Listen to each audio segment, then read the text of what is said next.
mining, hardware-backed financing with Catarina Moura, reporter at The Block. Director and partner at Blockville's Neil Van Huys. Vice President of Business Development at Foundry Digital, Jeff Berkey. Founder of Canaan, Mr. Ng Zhang.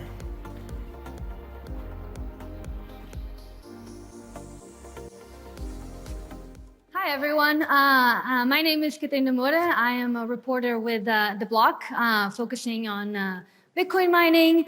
Really excited to be here. So we're going to be talking about machine-backed financing, which is a particularly interesting time in the space, as we've been seeing a lot of players sort of struggle with liquidity and meeting debt payments. I'm excited to have these wonderful panelists here with me. So we have Neil Van Huys, who has over 15 years experience in institutional derivatives trading and is a founding partner at Blockchain. He also has a lot of expertise in trading in the mining side of things. And then here, Jeff Berkey. Jeff, he's the VP of Business Development at Foundry, where he has helped build up the equipment financing business and also growing the Foundry USA pool to the size that it is today. And then he currently also is leading the ASIC brokerage division, having worked at Morgan Stanley before. And then finally, but not finally here, we have NG Zhang, and I want to make sure I pronounce it correctly. He's the founder, chairman, and CEO of Canaan. He has been in the space for quite a long time. I think you said you started with Bitcoin in 2011. And then earlier this month, he ran the NASDAQ Bell, celebrating the 3rd anniversary of the company going public. So congratulations on that. And then I wanna get started with the topic that everyone wants to talk about, which is FTX. So we've heard a few opinions even today about sort of like how there's a separation between Bitcoin and what's happening at FTX. But I want to challenge you and ask, to what extent are miners exposed to FTX, maybe directly or indirectly, and how can this impact an industry that's currently really struggling with liquidity? Whoever wants to take the question first. Yeah, I think there's fairly limited exposure. If you look at FTX and its connection to Alameda, and kind of really the trading side of their business and trading, DeFi, et cetera, there was much more significant exposure there than there would be maybe to the mining space directly. Of course, they've made a significant commitment to Genesis Digital Assets, who's a significant miner in the space.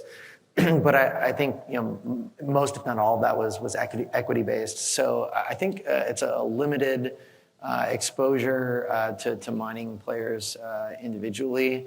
What it does to the space is a little different story, right? None of us can really say.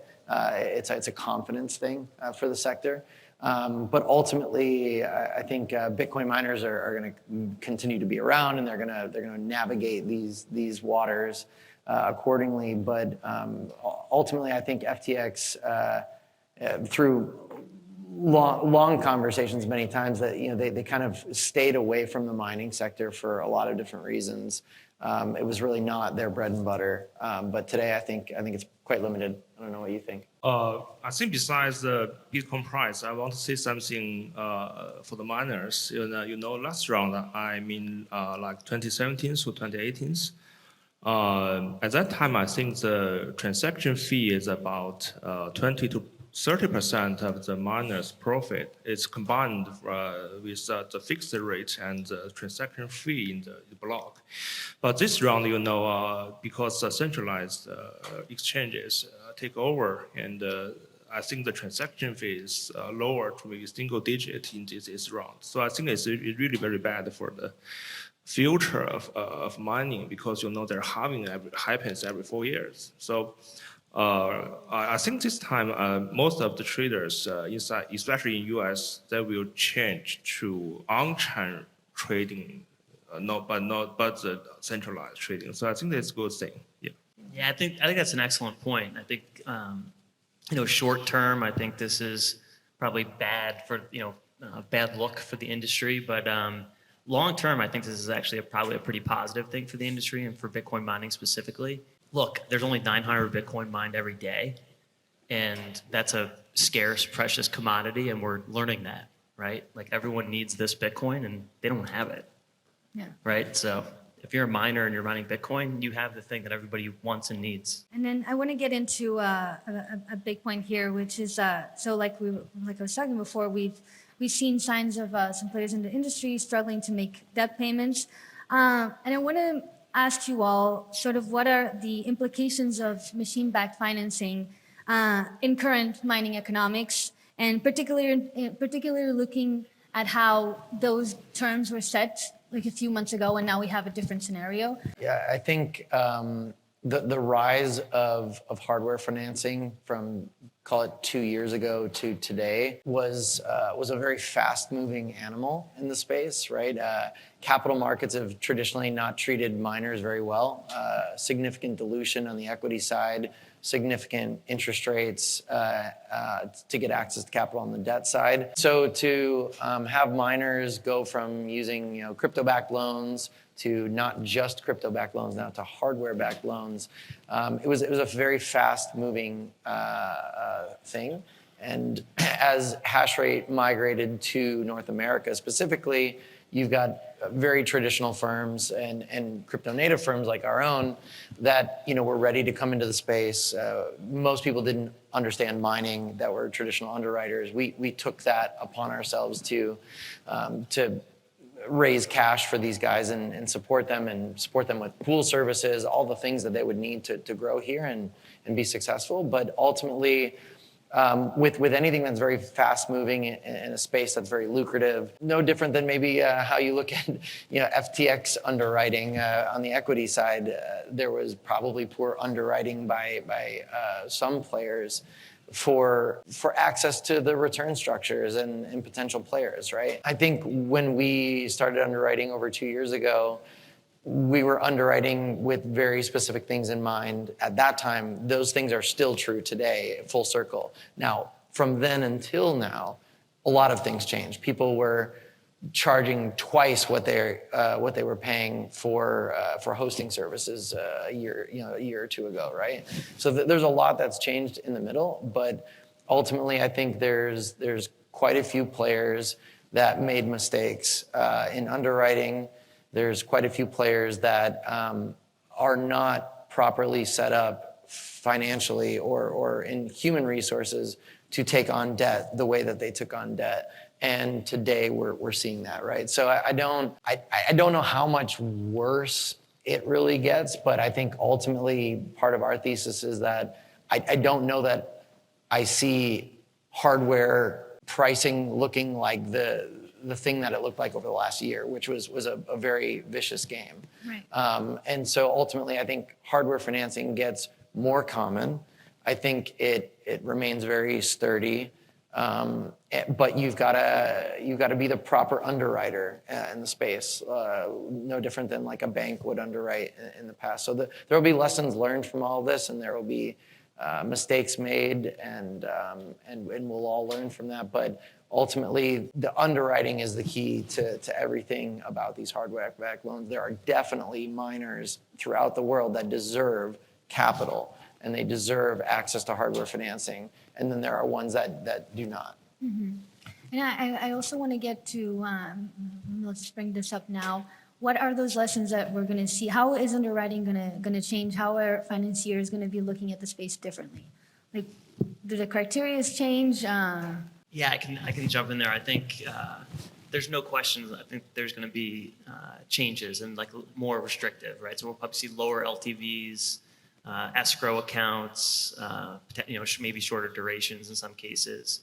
So I think that the financiers will adapt, and they'll make sure that they're sort of properly compensated for the risks they're taking. But yeah, I don't think ASIC financing is going anywhere. I think it's going to be, to Neil's point, when both of our companies were getting into this space, these companies had hard times finding general banking relationships, right? Like it was hard enough to get a checking account for the business, and this idea of underwriting this asset that generates Bitcoin, and Bitcoin's volatile, and the asset itself is volatile, and you're gonna underwrite this thing.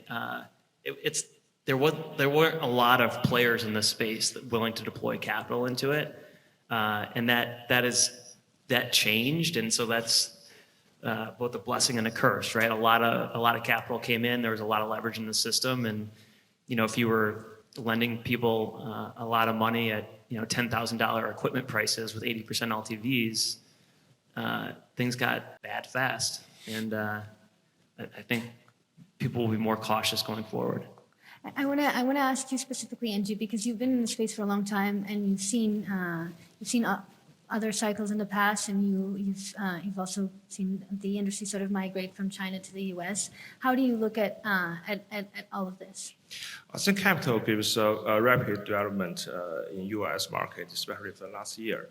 But in the other countries, it's really hard to get capital from institutional partners. Maybe you can get some money from yourself, your capital self, or like borrow money from some individuals. So if at the pyramid cycles, you can just renegotiation with your friends, So you have time and space to recover, because the bear market is not last forever, right? So I think the only issue is the lack of experience, and the result is a high leverage. So I think it will be solved in the I think next cycle, every American knows how to deal with this kind of business. Yeah. Mm-hmm. And I also want to ask, so what happens to creditors taking back machines now at a time where Bitcoin is down, prices are way up? Can they turn a profit? And what are the implications here, given that, those deals were set in a much different time? Yeah, I think that's a really great question. Again, I go right back to underwriting, right? If you're a player like a Blockfills or a Foundry, you know the space very well. You know the players, you have friends. It's really a small community. And so I'm sure for Foundry and as well for us, when we think about, if we think about putting out a loan backed by hardware, we're thinking, okay, worst case scenario, I get these machines back because someone defaults. That's real, right? And where do I put them? How do I run them? How do I make myself whole if that happens? That's the first question that you're going to ask before you do any deal, right? And so ultimately, I think for maybe us, we've got industry relationships. We know where we can put them, and we know what the risk is of being able to put them there in an economic fashion, right? Like something that will actually make us whole. Right. You ask every bank out there that wants to come into the space, do you have the same industry relationship? What happens if you get put to these machines? And the answer is that they don't know. They don't have that industry relationship. They don't have that industry expertise. They've never mined a Bitcoin. They don't know the hardware inside and out. So I think it's so interesting because Jeff pointed out how many players came in, how much leverage came in, but who will rise to the occasion? Now you are seeing real industry experts. You're seeing Binance. You're seeing founders from the hardware space coming in and saying, "Listen, I know what I'm doing. I have industry relationships. If I was to come help people and finance people, I know what to do when this happens." And as NG said, bear markets are hopefully not forever. So I think it takes expert knowledge.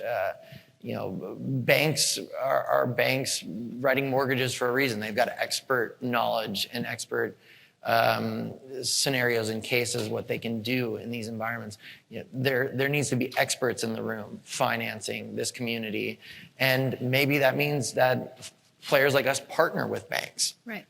So we get access to capital, so it's not always so risky. But there needs to be someone there to say, this is what happens if XYZ scenario plays out. So ultimately, I think we're already there. The most significant financiers in the space are experts. Right.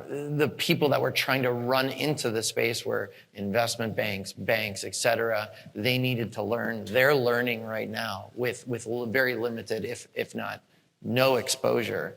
And so hopefully more people will come into the space, and it'll only benefit what we're doing. Because again, Bitcoin mining and a lot of these individual Bitcoin mining companies, they deserve cash. The business makes sense, but how, when, where, and under what circumstances do we give them money? And Jeff, do you want to go into detail a little bit on this topic, particularly on how to do underwriting, and specifically, if you're doing machine-backed financing, how do you make sure you have those deals in place, so if when things do go sour, you know that you're able to take those machines and mine at a decent profit. Like when you are making those deals, what are the main issues that you were looking at? Yeah, so I think Foundry is a little unique in that we're also a proprietary miner, so we're in the mining business. And so I guess like a worst case scenario for us is we take the machines back and we're mining with them. And It's almost not a worst case scenario at all. It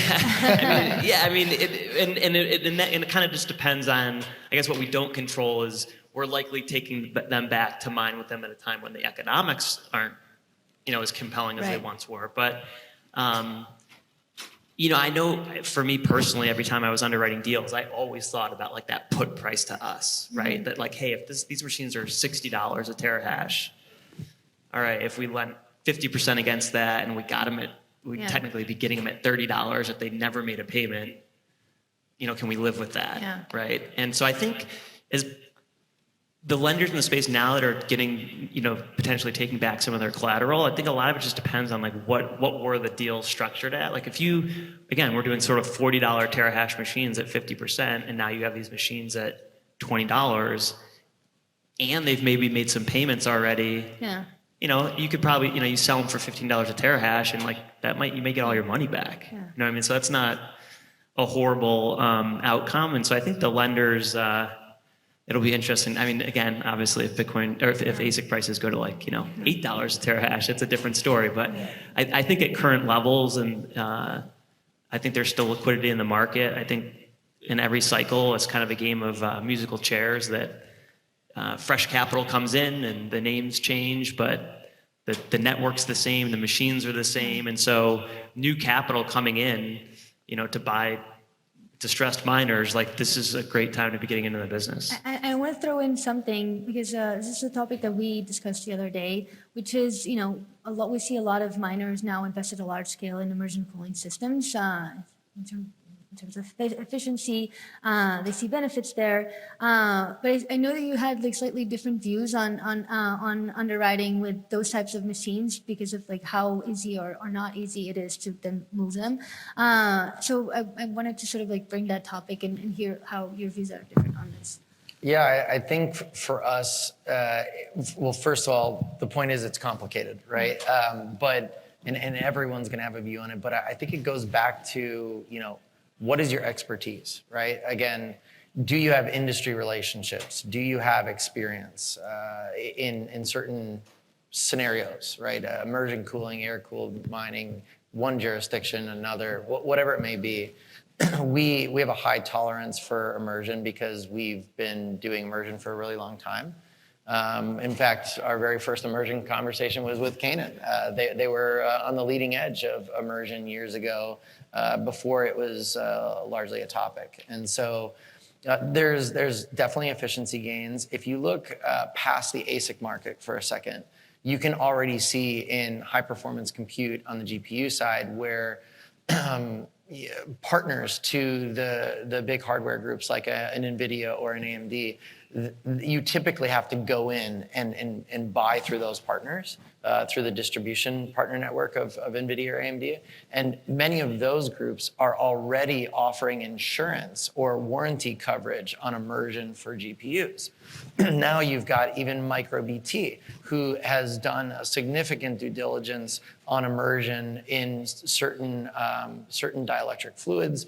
And if your setup is a certain way, and it's very common to what they've done in their own experience, I think we're imminent, if not already there, on warranty coverage for those things, which is probably the biggest worry for a financier is if you put them in immersion and you put them back to me or something happens, can I get coverage if something blows up, right? Or some sort of service issue comes up.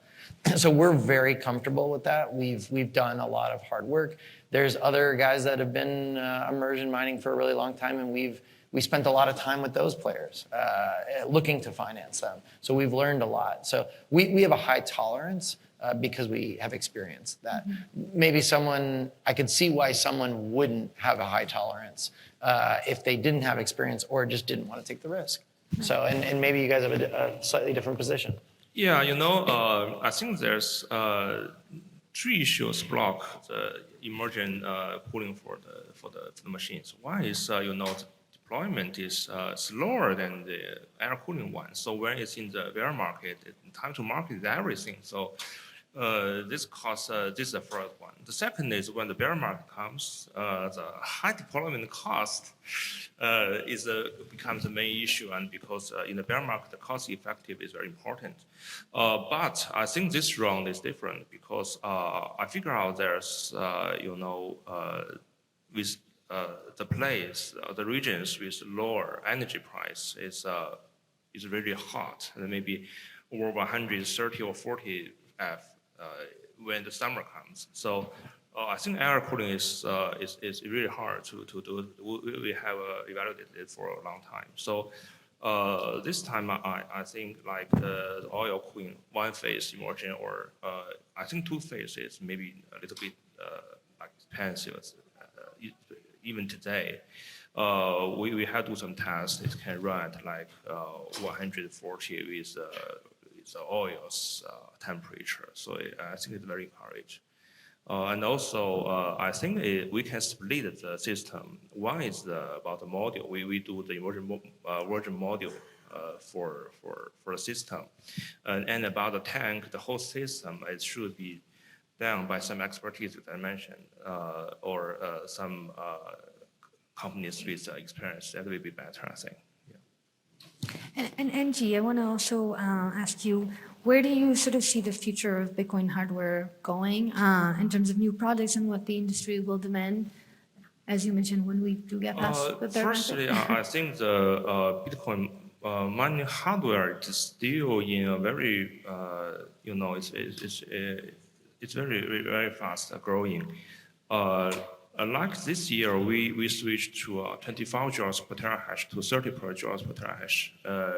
And I think in the second half of next year, it will improve to like 25 joules to 20 joules per terahash. And halving is happening in 2024. So I think the market is pushing us to less than 20 joules per terahash, maybe 15.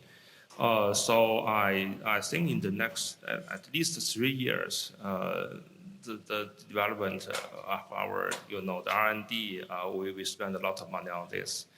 I think the generations will be maybe it continues. Every year. Yeah. Well, also curious to ask you about sort of like the next few months for hardware manufacturers. We've also seen like the results from Canon recently, and an increase in net income when we do see that there's a lot of there's obviously been a drop in the price of machines, and a lot of machines being acquired by other companies. So how are manufacturers going to fare in the next few months? And Canon and Pacific. I think there's only 3 major manufacturers in the market. So I think everyone is, by my information from like supply chain, I think everybody is still doing the mass production and have their new generations. Okay. And I want to move over to investment. So we've also seen at a time where some players are struggling, we've seen companies launching new funds for financing miners, particularly distressed miners. What opportunities are they seeing in the sector right now? This is not investment advice. Buy mining hardware.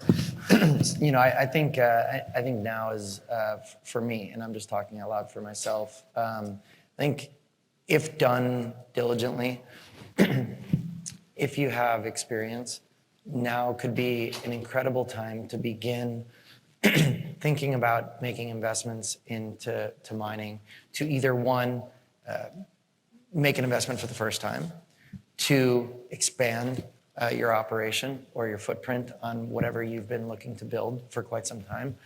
And I think we always say Bitcoin mining in theory is very simple, right? You plug a computer in and you start mining Bitcoin. That's great. The shoebox you've got as a miner does all the work, right? But executing on a successful Bitcoin mining operation is challenging. There's specific inputs, there's specific expertise and knowledge that you would want. But if you're in a good place or you've got a partner potentially, there's excellent ways to come into the market today. I really like the opportunity to make investments today or to begin thinking about how to make an investment in the space. So I think over the last 2 years, I think in our first year financing in 2020, in the first 2 months, we had something like 150 companies approach us for financing, which is absurd. And a big portion of those people were opportunists, right? These were people like, oh, I think it's sexy to mine Bitcoin. Let me do this. This is great. Most of them got gut checked pretty hard. So now, again, kind of like people have been saying, certainly about the FTX situation, like who are the adults in the room? Like who are the players that are going to come in? Our thesis was back then that institutionalization or industrialization of mining will occur. Well, that's generally been correct. But now, how many players have almost gotten lucky or gotten exposure because the market expanded so much? Well, as it contracts a little bit, the adults in the room will continue to make investments. The people that have an edge or have experience or have capital and partners will make investments. And I genuinely think they'll be successful. How is that demand now? You were saying how many people Incessant. Like it's the demand is there. We're fielding phone calls from extremely traditional people that say, oh, I'm in the energy business.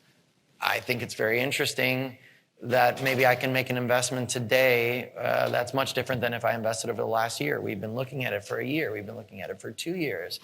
These types of, I'll call them experts, but also people with an edge, right? I think people that have exposure to energy could potentially be some of the best players going forward.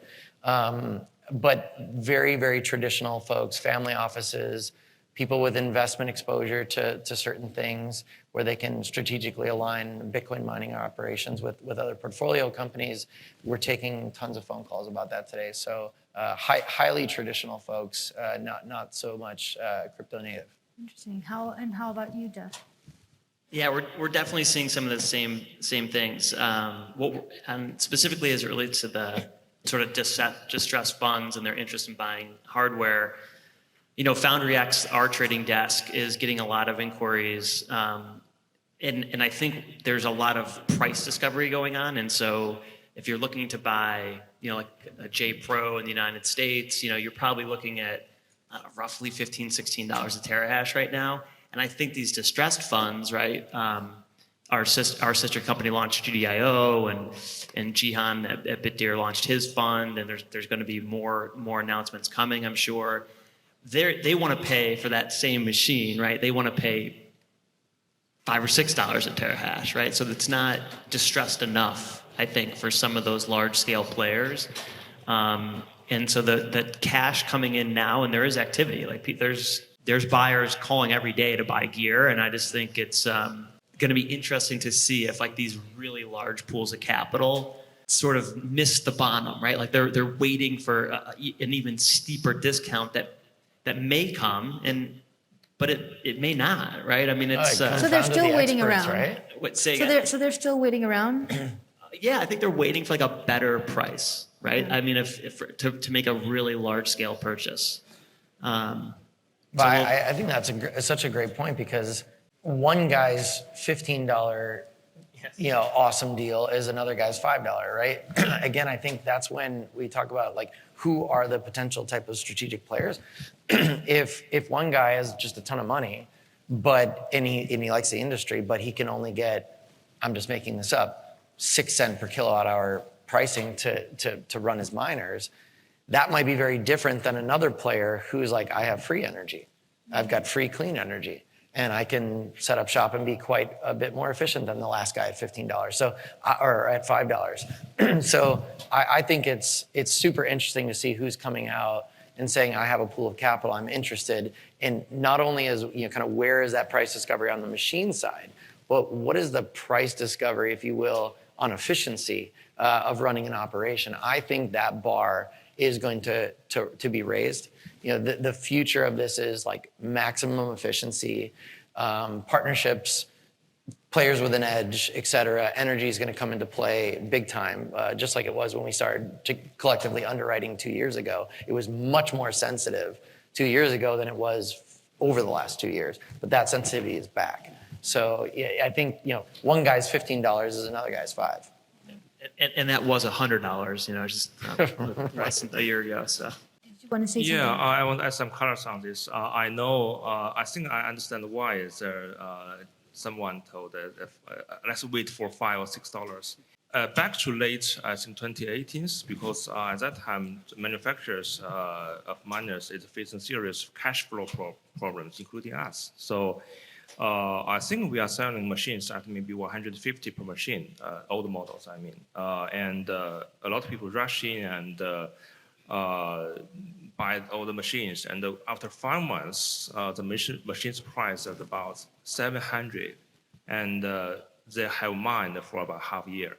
So someone get maybe 10x in maybe less than half year. So maybe someone thinks this issue will happen again. But I think this time most of the manufacturers at least have no serious cash flow problems. They may inventory problems, but the cash flow is fine. So I don't think it will as low as maybe 5 or 6. I think it's too serious. But my advice, I think we must figure out is what we should do, or for the credit holders or the new investors. I think the first is keep the facility running. It's very important. And the second is some of the mining farms inside US, their management costs or the electricity costs is really too high. So stop bleeding is also very important. Then we need the only thing we need is the Bitcoin price. Yeah, thank you. And G, how do you compare this to previous cycles? Similarities, differences? I think for us, last year, because too many capitals rush in, so the machines price is really high last year, and the positive part is we have a very good revenue last year. But now the miners and the whole industry is suffering. But today, I think, many other regions in the world, they have low energy price. I think a reasonable energy price for mining industry is maybe 1 to 3 cents US dollars. It's very similar to, the traditional mining business. You must keep your cost lower than average rate. If you are the top 20% low cost, you'll be great. So this round, I think, I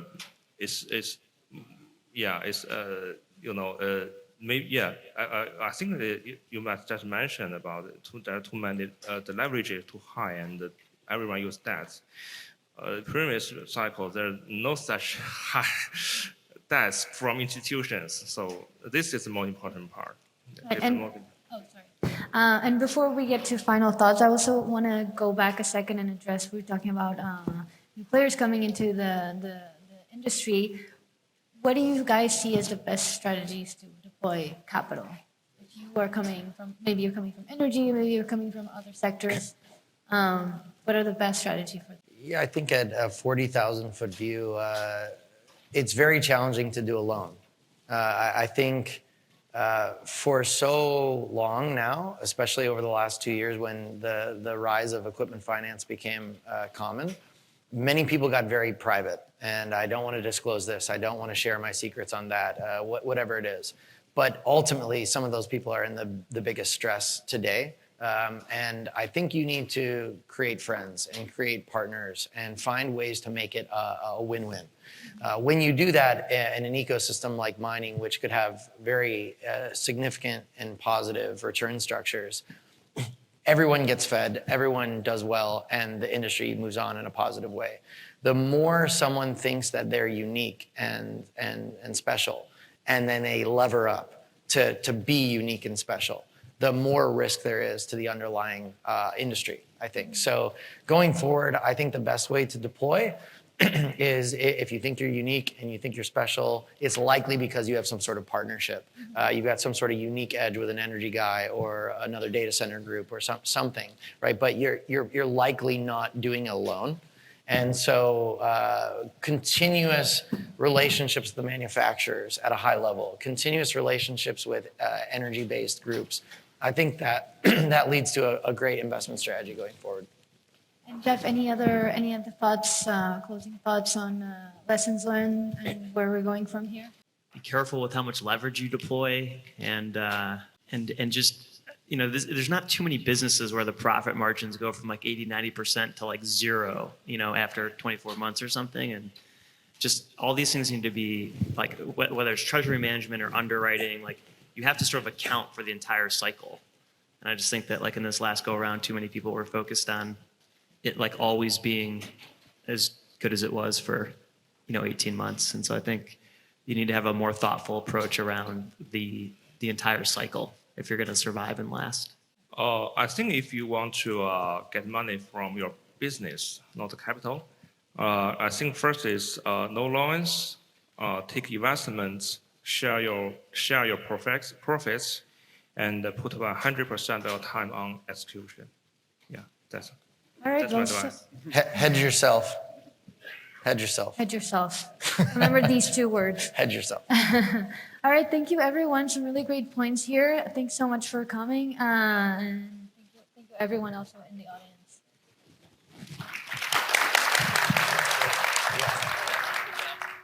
I'm Lee Bratcher, the president of the Texas Blockchain Council.